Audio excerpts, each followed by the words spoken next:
Debt kolektor lapangan pinjol dihapuskan, tapi penagihan kok semakin barbar. Kok bisa? Nah, yuk kita bahas di video kali ini. Jadi kalau ngomongin soal penagihan pinjaman online, banyak orang langsung kepikiran satu hal yang paling bikin deg-degan, yaitu debt kolektor lapangan. Di kepala sebagian orang, DC lapangan itu kalau sudah muncul rasanya dunia itu mau runtuh. Padahal kalau dipikir-pikir dengan kepala dingin, sebenarnya nggak seseram itu.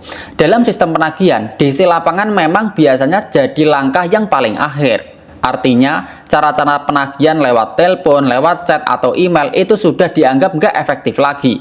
Baru muncul opsi DC datang langsung gitu.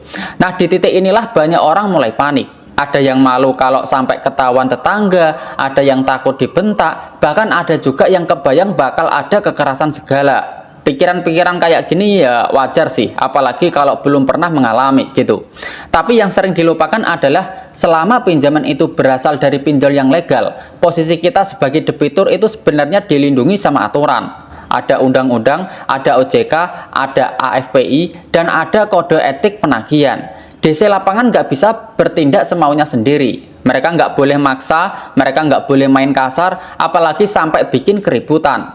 Kalau sampai ada yang kelewatan, justru pihak pinjolnya yang bisa kena masalah. Terus gimana dengan pinjol yang ilegal, Mas? Nah, ini justru kebalikannya. Pinjol ilegal umumnya nggak punya debt kolektor lapangan sama sekali.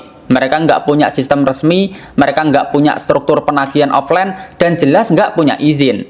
Makanya penagihan mereka itu cuma mengandalkan cara online gitu. Telepon terus-terusan, chat non-stop, ancaman verbal, bahkan teror digital. Karena nggak punya garda terakhir atau nggak punya DC lapangan yang resmi, mereka jadi makin brutal di dunia online. Makanya aneh tapi nyata, pinjol yang punya DC lapangan itu justru seringkali lebih teratur pola penagihannya.